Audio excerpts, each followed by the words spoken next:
Hoje nós queremos ver o que é a ressurreição para nós. E eu quero fazer uma análise da ressurreição de Jesus sobre quatro olhares, ou quatro análises.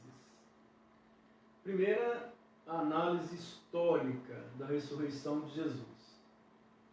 A segunda, análise teológica da ressurreição de nosso Senhor Jesus Cristo. A terceira, uma análise psicológica, o que é a ressurreição para nós, o que significa a ressurreição para nós psicologicamente. E quarto, uma análise do ponto de vista sociológico, o que é a ressurreição para nós, fazendo essa análise sociológica. No primeiro ponto, é importante levantar e separar bem as coisas biblicamente. Muito embora hoje as pessoas dizem que estamos comemorando a Páscoa, atentem bem para isso. Páscoa, muito embora as pessoas digam que nós estamos comemorando, a Páscoa, ao certo, ela seria comemorada na sexta-feira. Páscoa é morte. Páscoa é morte. Então, desse ponto de vista que o Cordeiro Pascal é imolado pelos judeus, naquela noite fatídica, ou aquela madrugada, quando eles estão saindo do Egito, e que o anjo então passa, mas quando ele vê o sangue nos umbrais da porta, ele não mata o primogênito. Então, Páscoa está relacionado com morte e está relacionado com absolvição daqueles que estão debaixo dessa morte do Cordeiro. Após a festa da Páscoa, geralmente os judeus comemoram a festa das primícias, que mais ou menos era uma semana comemorando a Páscoa, os pães asmos, e no domingo eles comemoravam primícias. Então atentem bem que a Páscoa ela ia até o sábado, comemorando a Páscoa, domingo, primícias. Primícias era uma festa judaica que agradecia pelos primeiros grãos. Primícias, assim como a Páscoa do judeu é um tipo da Páscoa do Calvário, primícias dos judeus, quando os sacerdotes traziam feixe lá, um ramo do trigo, e oferecia, agradecendo a Deus pelos primeiros frutos, grãos. Dessa mesma forma, primícias é um tipo da ressurreição de Cristo. A primeira ressurreição acontecida do ponto de vista da transformação completa é a ressurreição do Senhor. Depois de 50 dias de primícias, tinha a festa de Pentecostes, que era o agradecimento completo pelos grãos que os judeus faziam. E a festa de Pentecostes, ela se cumpre exatamente 50 dias depois da ressurreição, quando o Espírito Santo vem e ele começa então a ressuscitar uma nova humanidade. Vejam bem, o Cordeiro morre na Páscoa, nas primícias agradece os primeiros grãos, significando e tipificando a primeira ressurreição, que é de Cristo. Depois de 50 dias, festa de Pentecostes, quando eles agradeciam os grãos e colheita, significando então a colheita que o Espírito Santo vem fazendo na terra desde do seu derramamento. Então é importante porque com o passar do tempo as pessoas misturaram demais folclore, com historietas saindo da Bíblia. Então a Páscoa ganhou novos significados de coelho, de ovo. Eu não sei o que tem a ver ovo com coelho. E vem umas historietas aí para tentar mostrar quando que surgiu e tal. Natal passa a ter um velho, né, voando, que tem origem até em histórias que estão um pouco ligadas com a fantasia mítica, né, de um velho aí com um trenó voando pelo céu, jogando presente nas chaminés, que não tem nada a ver. É claro que a gente tem um carinho especial por essas histórias, né, de Páscoa, coelhinho da Páscoa, que trazes para mim, um ovo, 2 ovos, mas infelizmente a coisa virou um comércio. E as pessoas, quando falam de Páscoa, a Páscoa, nesse sentido do coelhinho aí, a verdade é que nós não podemos deixar de entender isso. Quem tem maturidade, tudo bem para separar as coisas. Mas uma criança que não tem essa mentalidade, a Páscoa, essa narrativa do coelhinho, da Páscoa, essa narrativa de que o ovo nasce, é um renascimento e tal, essa é uma narrativa para esconder o verdadeiro sentido. Então, desse ponto de vista, é perigosíssima que a criança tenha o seu ovinho de Páscoa, que coma, ela não vai entender porque que eu não posso ter, mas que primeiro traga para a criança o verdadeiro sentido da Páscoa. Não é coelho, é ovelha. É ovelha que morre, é um cordeiro que morre, na verdade, é um cordeiro que morre no nosso lugar. Então, nenhum coelho pode ocupar o sentido dessa história. Nenhum coelho, nenhum ovo, nenhum coelhinho da Páscoa, nenhum velhinho pode ocupar também um sentido verdadeiro do Natal. Que se tenha que se façam essas festas, porque já é um folclore popular, mas que a criança saiba o verdadeiro sentido, e quando ela crescer, ela poderá dizer para os seus amigos, até para os seus filhos: olha, a gente faz isso porque é um costume, mas o verdadeiro sentido a gente não pode perder. E hoje eu quero falar sobre o verdadeiro sentido, na verdade, da ressurreição. Eu nem vou falar de Páscoa, né? Porque a Páscoa é exatamente o Calvário, é o sacrifício do Cordeiro na cruz do Calvário. Então, a ressurreição, é claro que é um processo de morte na cruz, sepultamento e ressurreição, é um processo, mas o assunto de Páscoa é sacrifício. É sacrifício. Hoje a Páscoa, né, o que tipifica hoje esse sacrifício, nem é mais a Páscoa. A Páscoa cristã hoje é a ceia do Senhor. São os tipos do sacrifício, é o que tipifica. A Páscoa no Antigo Testamento, o cordeiro sendo morto apontava para a cruz lá na frente. A ceia agora aponta para a cruz lá atrás. Então, é por aí. Hoje nós vamos falar de primícias. Hoje é festa das primícias. Hoje é ressurreição. É claro que a gente não tem como desligar a ressurreição de morte de Jesus. É uma coisa que é um processo, como eu disse. Mas vamos lá então, do ponto de vista histórico, a comprovação da ressurreição, do ponto de vista histórico, para mim, do ponto de vista histórico, arqueológico e todas as ciências que trabalham com fontes históricas, né? A Bíblia, o Novo Testamento, os livros do Novo Testamento são os que fornecem mais material arqueológico e histórico de comprovação de exatidão. Você tem aí vários livros que a gente estuda na faculdade de filosofia, Platão, Aristóteles. Você tem livros aí que a gente fala, que são livros Shakespeare, por exemplo, né? A gente fala como se o cara tivesse existido, mas baseado em quê? Em cópias.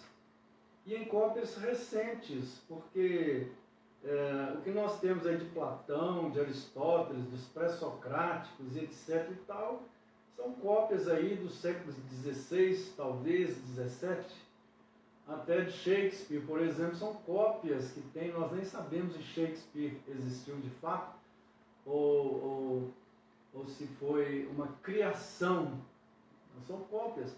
Agora o interessante é que a Bíblia, o Novo Testamento, fornece também cópias em abundância, todas, em sua maioria, quase todas, do segundo século.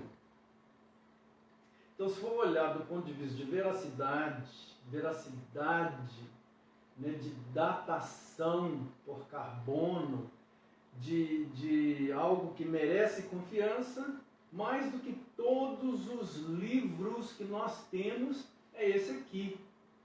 É a Bíblia. Veracidade no sentido histórico. É a Bíblia.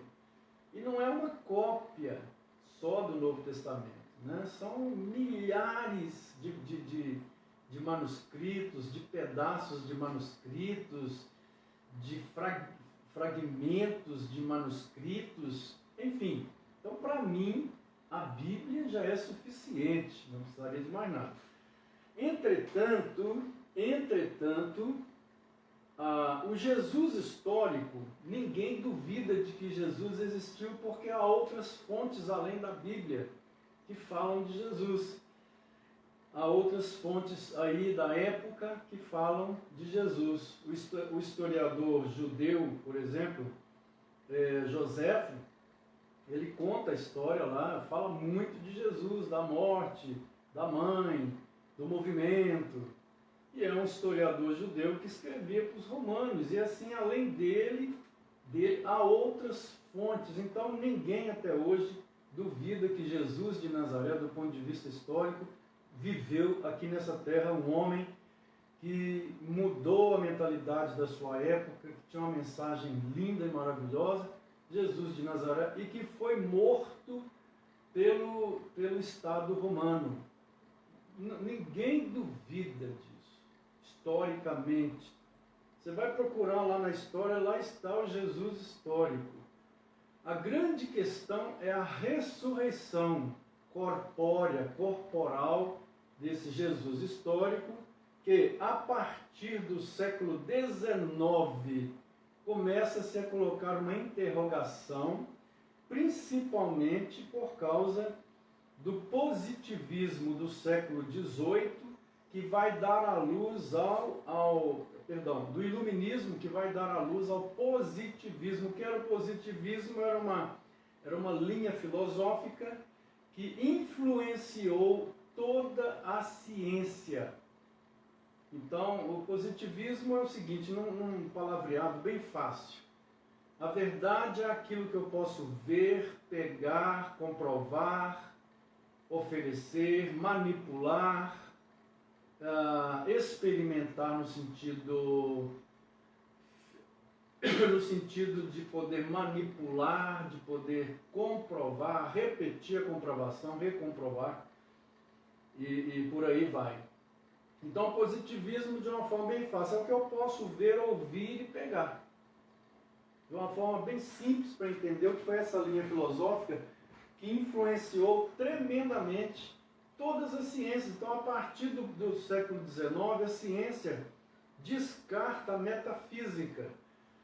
Quer dizer, tudo que está relacionado com além do que é físico, químico, biológico, tem que ser elevado a uma categoria de mito.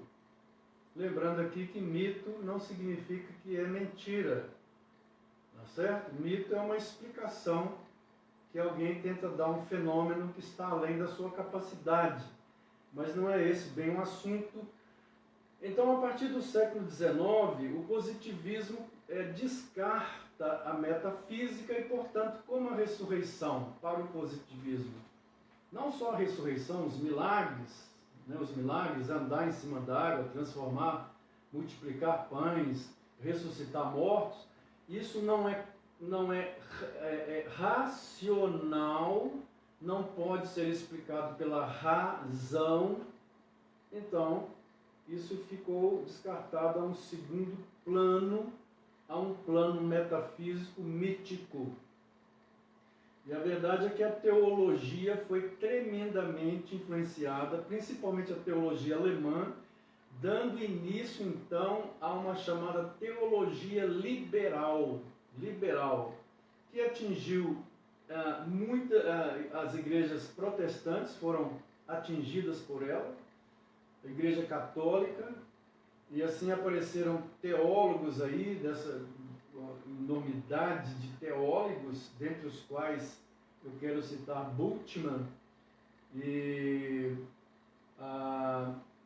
além de Bultmann, nós temos vários outros, né, que vão influenciar a teologia. E as igrejas, então, que vão abraçando essa teologia liberal, elas vão transformando a Bíblia num livro que você vai pensando o que é verdade, o que é mito, o que é verdade, o que é mito, tudo que está relacionado com o que a razão não pode manipular, comprovar num laboratório, passa a ser mito, como eu disse, os milagres, multiplicação de pão, andar sobre as águas, abertura do Mar Vermelho, tudo é julgado na categoria de mito. Bem, essa teologia liberal, ela atingiu muitas igrejas, igreja luterana, as igrejas europeias como um todo, protestantes, americanas, e ela está aí rondando as igrejas e tentando destruir a narrativa bíblica, histórica e teológica. Mas aí nós vamos levantar, eu disse que o que a Bíblia diz aqui para mim não é só uma questão de fé, no início aqui, historicamente para mim a Bíblia é o suficiente, porque a Bíblia não é um livro de esoterismo, a Bíblia não é um livro de espiritualidades, a Bíblia é um livro que sobretudo é histórico, ele foi escrito na história por pessoas históricas, que escreveram sobre ocorridos históricos. Então, quando eu penso na Bíblia, para mim é suficiente porque, em termos assim de cópias, é o livro que mais tem antiguidade em termos de cópias, como eu disse aqui. Mas há outros motivos, e os proponentes do positivismo, eles dizem, realmente há cópias, mas a ressurreição, o que ela foi? 12 homens que conheceram Jesus histórico, a sua palavra, as suas ideias, os seus planos de revolucionar o mundo, e esses homens, ao verem o seu mestre morrer em uma cruz, roubaram o seu corpo à noite, e eles tinham que dar prosseguimento, essa mensagem não podia morrer. Então eles começaram a falar que Jesus vive no coração, e que essa ideia tinha que continuar. Essa é a proposta da teologia liberal. A ressurreição de Jesus é no sentido de que ele vive no meu coração. Agora, atentem bem para uma coisa. Nós lemos o texto aqui, em João 20, 19. Notem bem, historicamente, além do fato de ser as cópias, a grande questão é a seguinte: como é que esses homens que seguiam a Jesus, todos fugiram no dia da morte, na sexta-feira, com exceção das mulheres, todos, as mulheres e João, os outros todos escafedeiram-se. Em João, capítulo 20, 19, registra, que agora já é no primeiro dia, no domingo, Jesus já havia ressuscitado. Olha o que diz: ao cair da tarde daquele dia, o primeiro da semana, domingo, trancadas as portas da casa onde estavam os discípulos, com medo dos judeus, veio Jesus, pôs-se, apareceu no meio deles, apareceu, não entrou pela porta, ele apareceu e diz: passe-lhe convosco. Veja a situação desses discípulos. Antes de verem Jesus, eles estavam trancados, escondidos, com medo, terrivelmente com medo, e estavam fugindo das autoridades romanas, fugindo, que estavam procurando, porque o corpo havia sumido, fugindo do Sinédrio, com medo do Sinédrio, porque se mataram Jesus para matar um deles. Essa era a situação daqueles homens. O que é que explica? O que é que pode explicar que esses homens abriram as janelas, saíram daquela casa e começaram a divulgar a sua fé, inclusive a ressurreição de Jesus, por todos os cantos da terra naquela época, com tanto poder e entusiasmo? Será que apenas a vontade de fazer sobreviver a alguma ideia levantaria esses homens com tanto poder e entusiasmo que modificaram a época deles? Será? Outra questão importante. O último a ver, e é bom lembrar que eles dizem que viram Jesus depois de ressuscitar. Além deles, 120 pessoas viram Jesus ressuscitados. E o último a ver Jesus foi Paulo. Então, pera lá, vamos dar uma explicação aqui. A explicação que eu peço para os liberais, primeiro é essa: o que houve com aqueles homens que, de um estado de medo, né, tremendo de medo, escondidos no escuro, com medo de morrerem, eles saem e começam a divulgar a fé deles? O que aconteceu? Uma mudança interior, uma lavagem cerebral, ao ponto de se oferecerem para morrer, como todos eles foram assassinados, mas morriam com alegria, honrando o Senhor. A segunda coisa é a seguinte: Paulo era um homem, Saulo foi um assolador da igreja. Ele perseguiu a igreja, ele matava, mandava matar, prendia, entrava nas casas, com ordem do Sinédrio, sob os auspícios, ou sob a garantia, melhor dizendo, do Estado romano. Entravam nas casas, entravam com soldados, puxava as pessoas arrastando, punha na cadeia, matava alguns, espancava, torturava. Esse era Saulo. Saulo de Tarso era um assolador, destruidor, sem piedade nenhuma. Ele odiava o cristianismo. O que explica que esse homem então diz ter tido uma visão na estrada de Damasco, que a vida dele mudou completamente. De perseguidor ele passa a ser perseguido. E olha que o que mais Paulo, uma das doutrinas ou verdades que ele mais fala é a ressurreição do Senhor. É a ressurreição do Senhor. Então, para mim bastava o que a Bíblia diz.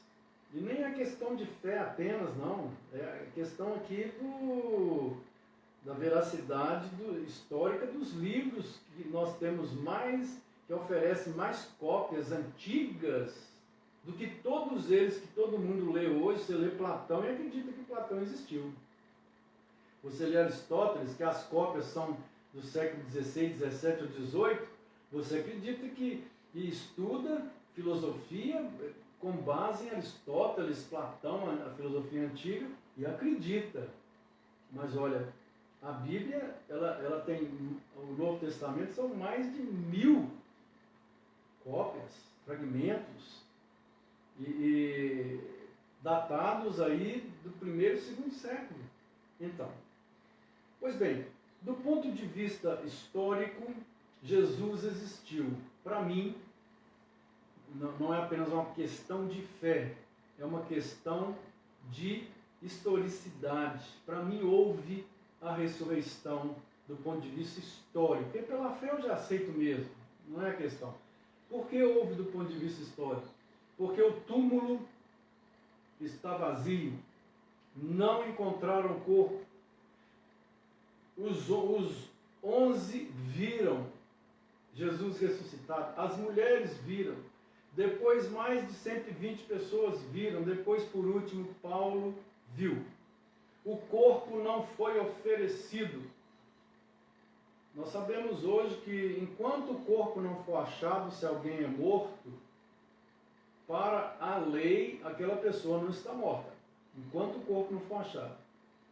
Agora, notem bem, se Jesus foi roubado, o corpo dele enterrado em algum lugar, por que não encontraram? Era muito fácil. Soldados romanos caçando por todo lado, sepultura para todo lado, investigando, chamando aqui, apertando, torturando. No instantinho, alguém ia entregar. Mas o corpo nunca apareceu, até hoje. O corpo de Jesus nunca apareceu. Porque ele ressuscitou. O túmulo está vazio. Pois bem, do ponto de vista teológico, o que eu quero levantar aqui do ponto de vista teológico, na verdade é algo que eu tenho falado muito. A ressurreição, ela significa que um pacto foi completamente a parte do Filho. O Filho, no pacto da redenção, foi completamente cumprida. Então, só para relembrar aqui, na eternidade, Deus, existem passagens nas Escrituras Sagradas em abundância que mostram que a nossa salvação, ela foi planejada antes da fundação do mundo. Isso é muito claro nas Escrituras. E esses textos, eles se caracterizam, são caracterizados por um linguajar de aliança. Quer dizer, que esse plano eterno é uma aliança, é um concerto, é um pacto que 3 pessoas fazem entre si para nos salvar. É um esforço de 3 pessoas antes do mundo para nos salvar. O linguajar é de aliança. É um linguajar como se tinha um linguajar de alianças antigas da época, é o mesmo linguajar. Então, por exemplo, lá em João, capítulo 5, versículo 30, notem bem o que o texto vai dizer. João 5, 30, que fala assim: eu nada posso fazer de mim mesmo na forma por que ouço, julgo. O meu juízo é justo porque não procuro a minha própria vontade, e sim a daquele que me enviou. Então atentem bem. Nessa aliança, há muitos textos que mostram que o Filho, o Pai, originou a aliança. O Filho assume a posição de cabeça e fiador do seu povo. E o Espírito Santo assume o papel, a função, a missão de aplicar a salvação, de chamar todos os eleitos de Deus e de aplicar a salvação na vida desses eleitos, de recolhê-los. Então, Jesus está falando aqui em João, o texto de João 5,30, eu nada posso fazer de mim. A ideia aqui é de que ele está submisso ao Pai. Ao Pai. E de fato, na aliança, o Pai entrou como o administrador, o Filho entrou como redentor. Então ele tem que se submeter ao administrador. E o Espírito Santo se submete ao Filho. Tudo ele faz para a glória do Filho. Então a gente vê que as pessoas da Trindade, na aliança, não é que uma é menos poderosa do que outra, é menos Deus, né? É subordinada no sentido ontológico, no sentido do ser, né? Que é menos, que não é Deus como Pai. Essa subordinação, ela só pode ser entendida no aspecto de aliança. Porque depois que Jesus completa toda a sua missão da aliança, o seu papel, ele diz: Pai, agora me devolva a glória que eu tinha antes da fundação do mundo. Agora eu vou assumir a minha posição. Então note que em João 30 eu nada posso fazer de mim mesmo, né? E ele diz no finalzinho assim: não procura a minha vontade, sim daquele que me enviou. Me enviou, ele é enviado pelo Pai, que agora administra a aliança. Mas na ressurreição, a Bíblia diz que ele foi exaltado sobremaneira e ele assumiu então a posição de destra, a mesma posição que ele tinha antes da fundação do mundo. Por quê? Porque o pacto foi concluído, foi cumprido, ele fez o papel dele. E qual é o papel dele nesse pacto? Ele é o chefe, o cabeça do seu povo, quer dizer, ele representa o seu povo no pacto, e ele é o fiador. Então, como representante, ele é substituto. Como representante do seu povo, ele, então, tudo que ele faz pelo seu povo. Como fiador, ele substitui o seu povo. É aqui que entra então a questão de que ele cumpre toda a lei no lugar do seu povo e que ele leva a maldição da lei na cruz do Calvário no lugar do seu povo. A cruz é o último passo, é a última missão que ele tem que cumprir para então que o pacto seja completamente cumprido e não seja quebrado. No finalzinho, é só assim que a gente pode entender essas palavras dele. Pai, está tudo consumado, em tuas mãos entrego o meu espírito. O que é estar tudo consumado? Senão que, Pai, a minha parte como chefe e cabeça, e fiador, a minha parte como fiador foi completamente feita. Fiz o que eu vim fazer, eu nasci para isso. Eu vim numa relação pactual, eu nasci para realizar isso como fiador. Como cabeça, ele é eternamente o nosso cabeça diante de Deus. Eternamente. Porque a aliança, ela não finda, ela é eterna. Mas como fiador, na cruz do Calvário, ele cumpriu, consumou completamente a obra dele no pacto. Então, o que tem a ver a ressurreição com isso, com esse pacto? Né? Vamos lá que a gente vai falar sobre isso. Então, em Romanos 5, de 12 a 21, ele é claramente considerado o cabeça da aliança. Né? E em 1 Coríntios 15, 22 também. Mas vamos ler 1 Coríntios 15, 22, porque o tempo não dá para ler tudo. 1 Coríntios 15, 22 diz assim: porque assim como em Adão todos morrem, assim também todos serão vivificados em Cristo. O primeiro pacto que Deus fez das obras foi com Adão. Adão era cabeça, o chefe, representante de toda a raça. Adão quebrou o pacto, todo mundo quebra o pacto em Adão. Adão morre, todo mundo morre. Então aqui fala, assim como em Adão todos morrem, todos serão vivificados em Cristo Jesus, significando outro pacto. Deus agora tem outro pacto. Quem é o cabeça? Cristo. Só que aqui ele é fiador também. Ele é o fiador. Mas esse pacto foi feito na eternidade. antes da fundação do mundo, o Cordeiro de Deus já havia sido sacrificado.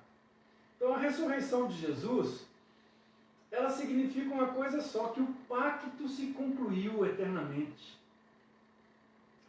É como se o pai estivesse dizendo para o filho: eu aceitei toda a sua obra como cabeça e representante.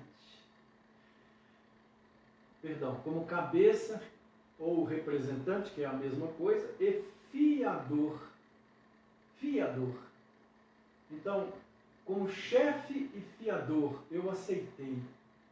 Então, a sua morte salvou todo o meu povo eternamente. É isso, a ressurreição está dizendo, em outras palavras, isso. Então, a ressurreição, ela é, do ponto de vista teológico, a aceitação de todos aqueles que, por quem Jesus morreu. A ressurreição significa o sinal verde, que a vida venceu, teologicamente.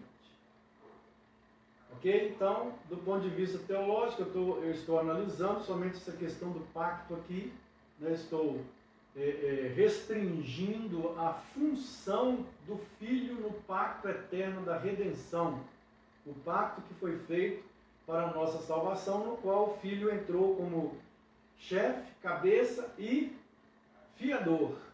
Como fiador, ele cumpriu toda a lei em nosso lugar, pagou tudo, nós quebramos a lei, e ele levou a maldição da lei para que nós não levemos a maldição do inferno. A ressurreição, então, é Deus dizendo: o pacto foi um sucesso, você cumpriu perfeitamente, meu filho, a sua parte. Ok. Vamos ver agora, nós já vimos do ponto de vista histórico, teológico, agora nós vamos ver do ponto de vista psicológico, o que é a ressurreição para nós, do ponto de vista psicológico. Então atentem bem, do ponto de vista histórico, já vimos algo, não é? Do ponto de vista teológico, também, terminei de falar, e do ponto de vista psicológico, o que é a ressurreição para mim, para você? Então, em primeiro lugar, a ressurreição ela abre o futuro com plena certeza de bênção. Nós sabemos para onde nós estamos indo, porque Jesus venceu a morte, o inferno, as trevas, o pecado, o mal, o diabo, seus anjos e tudo o que é ruim. Então nós sabemos, o futuro nosso não é uma luz no fim do túnel, não. É um futuro escancarado, é uma luz escancarada, é só luz. É só luz. É como se nós estivéssemos indo para o sol. A gente não está vendo treva nenhuma, não. Nós temos certeza de para onde nós estamos caminhando, porque a ressurreição de Cristo venceu a morte. Agora, do ponto de vista psicológico, qual é o impacto que isso tem nas suas emoções? Qual é o impacto que isso tem no seu interior, na sua esperança, na sua cosmovisão, no seu comportamento, no seu temperamento, no seu ânimo? Qual o impacto que isso tem? Principalmente hoje, quando nós estamos atravessando momentos de tanta incerteza e angústia, a ressurreição nos fala que nós vamos passar por cima de tudo isso, porque o sol da justiça brilha em todo o nosso futuro. Olha, isso só pode encher as nossas almas de luz e alegria. Nós não podemos tirar os olhos dessa verdade, para que não aconteça como Pedro, que tirou os olhos do Senhor e afundou nas águas lá do medo, da angústia, nas águas né, do tormento, nas águas da depressão. Então a gente tem que olhar para o alto. O apóstolo Paulo diz: olhai para o alto, onde Cristo está, pensai nas coisas lá de cima. Encha a sua cabeça com essas verdades, o seu ser, o seu coração com essas verdades. Não é isso? Então lá em João 14, versículo 1, vejam bem como que o nosso futuro maravilhoso, João 14, versículo 1, que diz: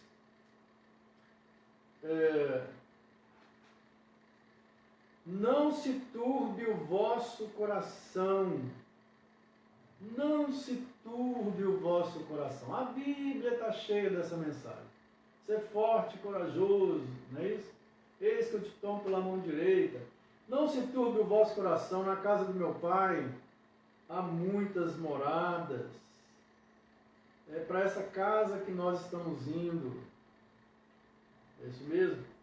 E João 14, 16. Eu rogarei ao Pai, Ele vos dará outro Consolador. O Espírito só poderia vir depois da ressurreição. Agora é a parte do Espírito. O Filho cumpriu a parte dele no pacto. Agora é a parte do Espírito. Então o Espírito é o nosso Consolador.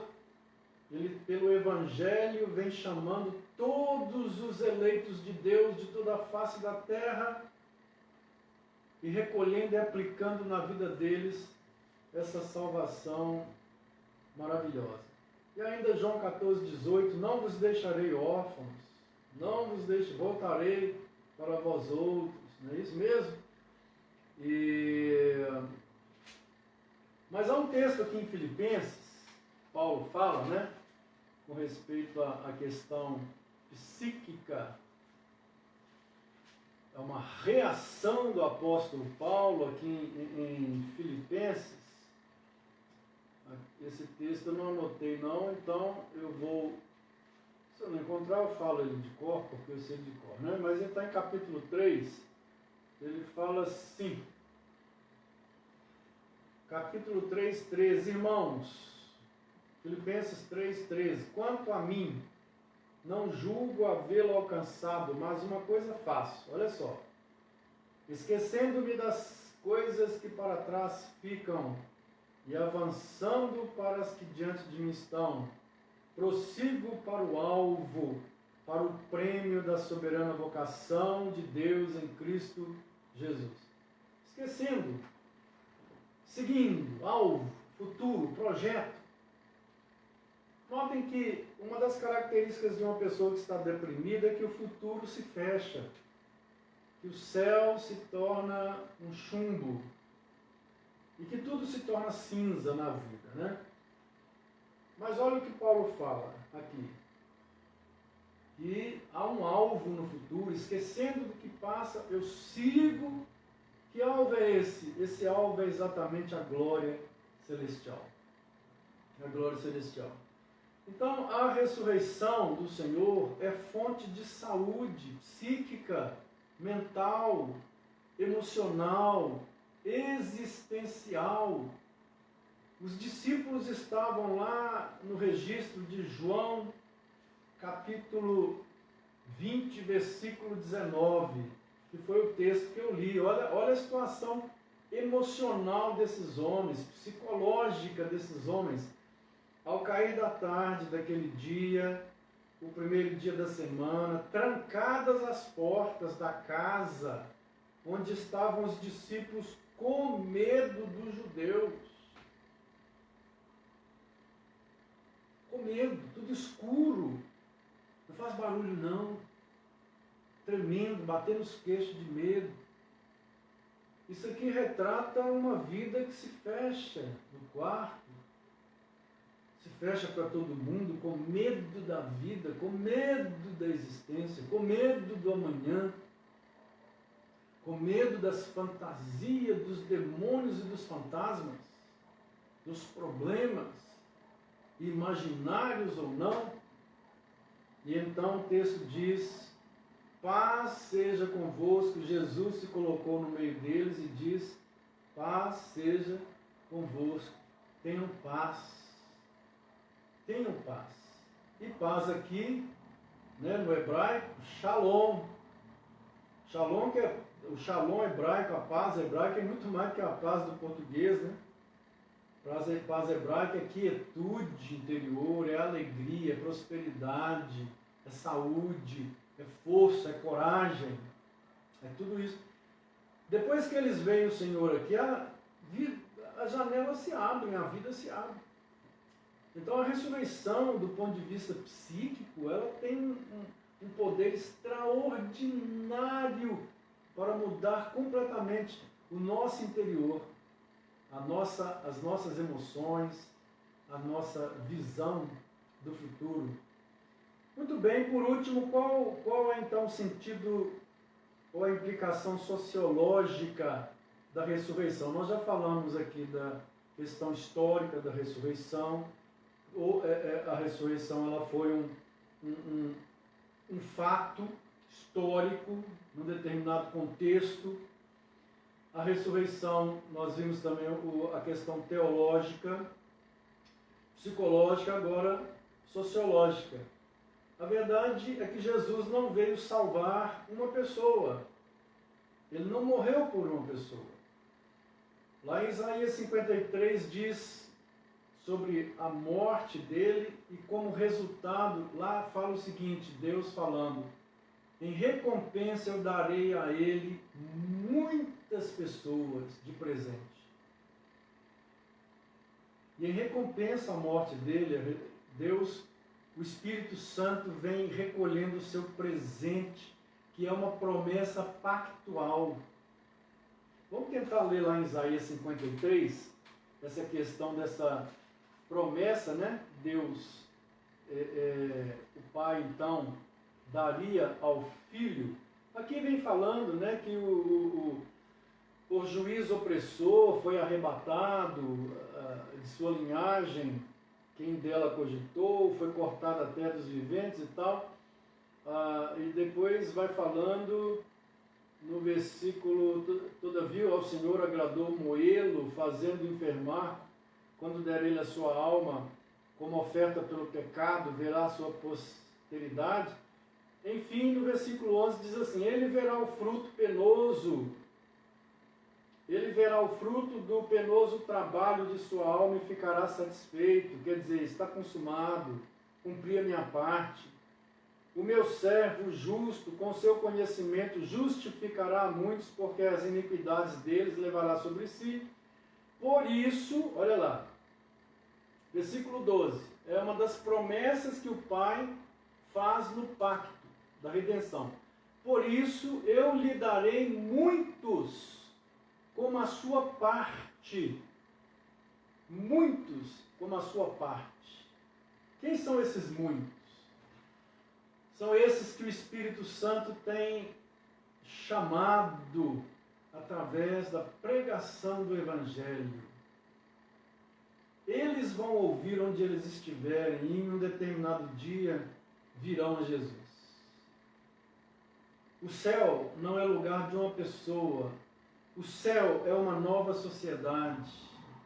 O Espírito Santo está ressuscitando milhões durante a história, para que essas pessoas sejam a nova humanidade da nova Jerusalém, da nova realidade dos céus.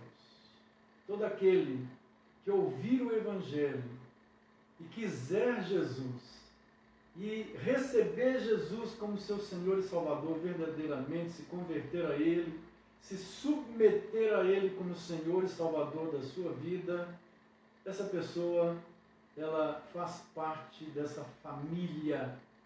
Mas aqueles que continuarem se endurecendo contra Deus, em rebeldia, não querendo se submeter ao senhorio e salvação do Senhor Jesus, a parte que lhes cabe, diz a Bíblia, lá em Apocalipse, lá no capítulo, se não me engano, de número, só conferindo aqui, né?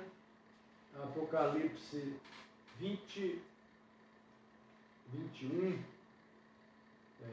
o 20, né? Capítulo 20, que diz assim: E se alguém não foi achado inscrito no livro da vida, esse foi lançado para dentro do lago de fogo. Quer dizer, o indivíduo continua com o coração duro, ele continua rebelde, ele não quer. A parte que lhe cabe é o lago de fogo. Mas aqueles que recebem com alegria e se convertem, esses estarão numa nova humanidade, num lugar, como diz o apóstolo Pedro, onde habita a justiça, em que Deus será o nosso sol, em que não haverá mais templos, porque Deus será o nosso templo, o nosso tabernáculo, que são formas de falar para uma mente terrena entender, porque é extraordinariamente incompreensível, não há palavras que retratem, que decodifiquem essa realidade maravilhosa. Então, do ponto de vista sociológico, é dizer que há uma nova sociedade, sim, a ressurreição cria uma nova sociedade, que vai ser uma nova família maravilhosa. Na casa do meu pai há muitas moradas. Assim nós vamos encerrando a nossa lição sobre implicações teológicas, psicológicas, sociológicas, históricas da ressurreição. Eu quero desejar a todos um bom domingo e mais à noite, querendo Deus, na parte da noite, 7h30, estarei aqui trazendo a palavra de Deus. Não se esquecer que todos os dias, de segunda a sábado, 7h30 da manhã, temos o nosso delicioso café com oração. Quando eu estou ali, eu estarei ali, tomando um cafezinho com você, e nós estaremos compartilhando e orando em cima de algum texto bíblico. Que Deus te abençoe.